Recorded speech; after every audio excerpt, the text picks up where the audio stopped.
elle produit des sous-marins, des missiles, des tanks, et elle finance des armées chez les tiers pour les envoyer sur le front ukrainien ou demain pour nous menacer, encore une fois, si nous sommes faibles. Würden Sie Russland als Feind bezeichnen? Russland ist zumindest ein harter Gegner und ein Feind unserer politischen Ordnung, ja. Auch Ihr Feind? Das ist keine persönliche Feindschaft, aber Russland ist ein Feind der politischen Ordnung und Stabilität unserer Region.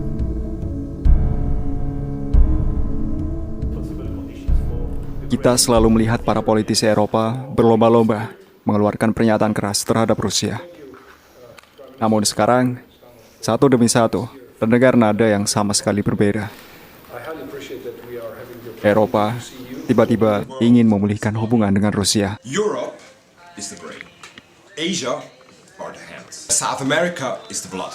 America is the stomach of the world. And Russia is the heart. Beberapa hari yang lalu, Kanselir Jerman, Friedrich Merz, melakukan kunjungan ke bagian Jerman Timur. Salah satu tokoh Russophobia yang paling terkenal ini tiba-tiba menyebut Rusia sebagai bagian dari Eropa.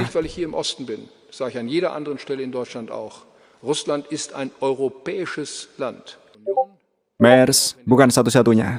Beberapa hari sebelumnya, Presiden Prancis, Macron, menyatakan bahwa sudah saatnya untuk melanjutkan dialog dengan Rusia. Perdana Menteri Italia, Giorgia Meloni, tidak ketinggalan. Cioè io credo che sia arrivato il momento in cui anche l'Europa parli con la Russia. Ya, tampaknya sekarang Eropa benar-benar menyadari bahwa bahaya utama mereka bukanlah berasal dari Rusia, melainkan dari Trump. Spätestens seit Trump Grönland annektieren möchte, müsste jedem klar sein, es gibt keine Freundschaften zwischen Staaten, nur Interessen. Und die Interessen der USA sind fundamental andere als die der unseren und Europas. Also wir haben jetzt ein paar Jahre Gejaule gehört, dass Putin gegen das Völkerrecht verstößt. Und jetzt sind sie plötzlich ziemlich leise, wenn Donald Trump das Gleiche tut. Und zwar die Souveränität eines Staates wie Venezuela angreift.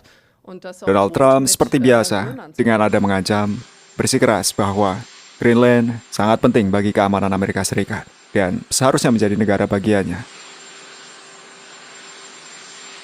We're talking about acquiring, not leasing, not having it short term. We're talking about acquiring. And Greenland, basically, their defense is 2 dog sleds. Do you know that? You know what their defense is? 2 dog sleds.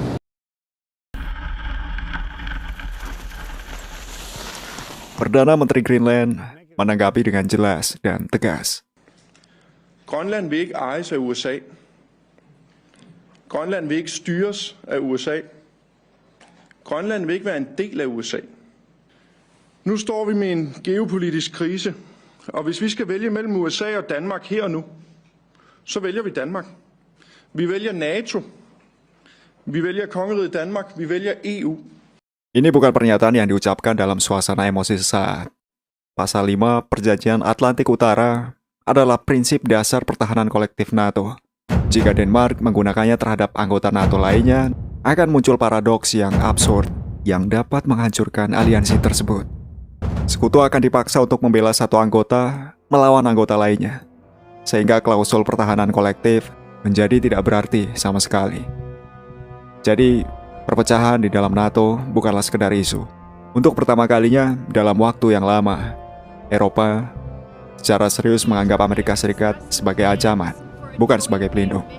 Ketika pemimpin Amerika Serikat itu menulis bahwa Greenland hanya dijaga oleh 2 kereta luncur anjing, itu adalah pesan yang jelas bahwa Trump memandang Eropa yang sejak Perang Dunia Kedua tidak pernah mendengar suara tembakan meriam, hanya sekumpulan orang-orang lemah. Beberapa orang bahkan mulai bergurau bahwa Trump memutuskan untuk menduduki Greenland setelah melihat video tentara Denmark ini.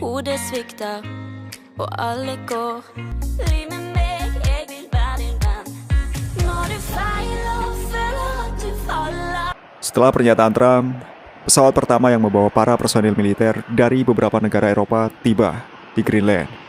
Inggris hanya mengirim 1 perwiranya, Norwegia mengirim 2, Jerman yang akan memimpin misi untuk mempertahankan pulau tersebut menyumbang 13 personil dan Prancis akan mengirimkan 15 personilnya.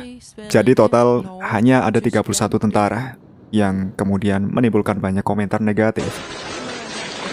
Pada tanggal 18 Januari, ribuan orang yang didorong oleh amarah memenuhi jalan-jalan di Greenland.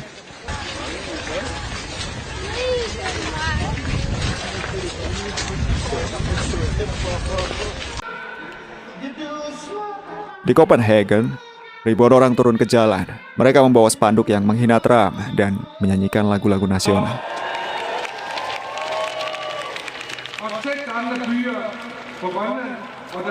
Beberapa demonstran juga turun ke jalan di dekat kedutaan besar Amerika Serikat di Denmark.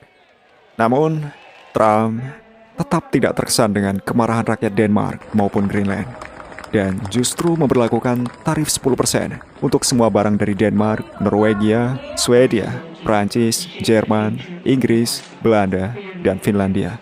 Jika pulau itu tidak bergabung dengan Amerika Serikat pada musim panas, tarif akan dinaikkan menjadi 25%. Jika Trump benar-benar berhasil mengambil alih Greenland dan menyelesaikannya, itu akan menunjukkan kepada seluruh dunia bahwa Raja Eropa telanjang, benar-benar telanjang, lemah, dan tidak berdaya. Jadi, situasi Eropa saat ini cukup mengerikan. Berharap untuk melakukan serangan kilat terhadap Rusia, orang Eropa mulai mendapati diri mereka alih-alih menjadi tamu di meja makan, justru menjadi hidangan di meja makan.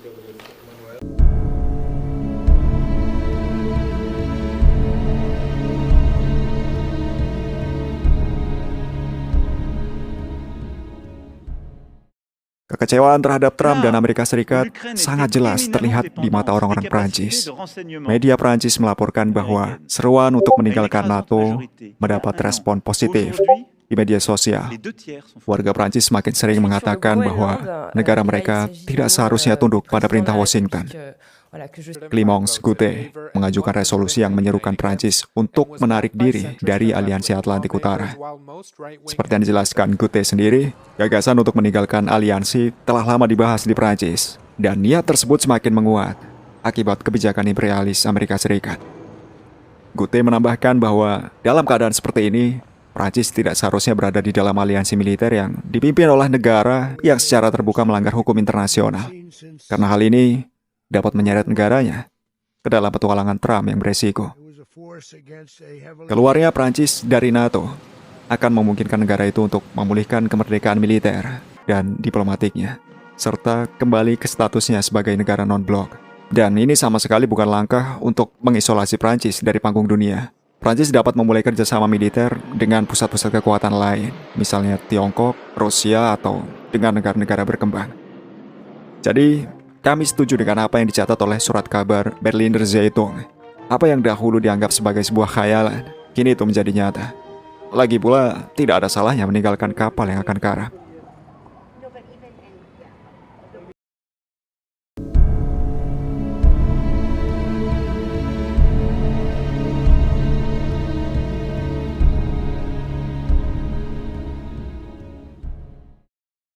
Use economic threats against the country that's been considered to be your closest ally for over 100 years is not the kind of thing we would expect. It's wrong, it's bad, it would be very, very hurtful to us. Donald Trump sedang menindas Eropa dengan menargetkan Greenland. Tindakannya telah mengungkap perpecahan mendalam di dalam NATO dan memaksa Eropa untuk mencari jalan alternatif demi keselamatannya. Dan Rusia sekali lagi muncul sebagai faktor penstabil potensial.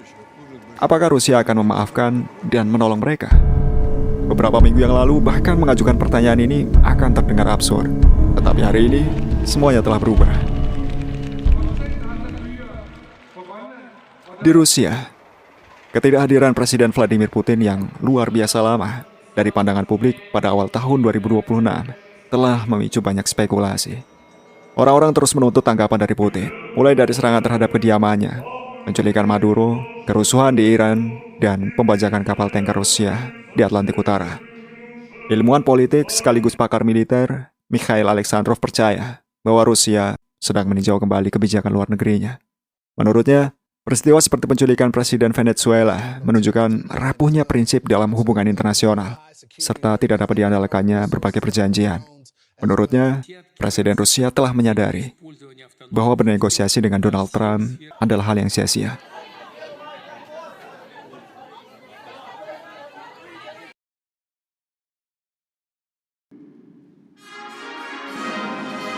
Putin akhirnya muncul kembali ke publik pada 15 Januari 2026 dalam upacara penyerahan surat kepercayaan kepada duta besar asing. Orang-orang tidak hanya ingin melihat perwakilan Taliban berbaris dengan para diplomat Eropa. Mereka juga penasaran dengan pidato pertama Presiden di tahun ini. Setelah mengutuk tindakan pemimpin Amerika Serikat tanpa menyebutkan namanya, ia menyatakan kesiapan Rusia untuk memulihkan hubungan dengan Eropa. Sinyal diplomatik seperti itu jarang terjadi. Selama 4 tahun terakhir, kita semua melihatnya sendiri, bahwa kedua pihak hanya menghabiskan waktu dengan perselisihan. Jadi, apakah Eropa siap tunduk begitu saja kepada Rusia demi mempertahankan bentuknya saat ini? Tidak ada yang dapat menjawab pertanyaan ini dengan pasti. Sayangnya, Rusofobia sudah terlalu mengakar di kalangan elit Eropa saat ini, sehingga mereka tidak dapat menghilangkannya hanya dalam semalam. Lagi pula, orang-orang Rusia telah mengatakannya sendiri bahwa Rusia hanya memiliki 3 sekutu, Angkatan Darat, Angkatan Laut, dan rakyatnya sendiri. Sisanya adalah mitra sementara, siap untuk berganti pihak kapan saja. Jadi, kerjasama keamanan masih sepenuhnya mungkin, namun tidak lebih. Bagaimanapun, Rusia memiliki kemampuan sekaligus kepentingan untuk mencegah kekacauan di Arktik. Keduanya bisa bekerja sama untuk memastikan stabilitas dan cegah eskalasi di wilayah tersebut.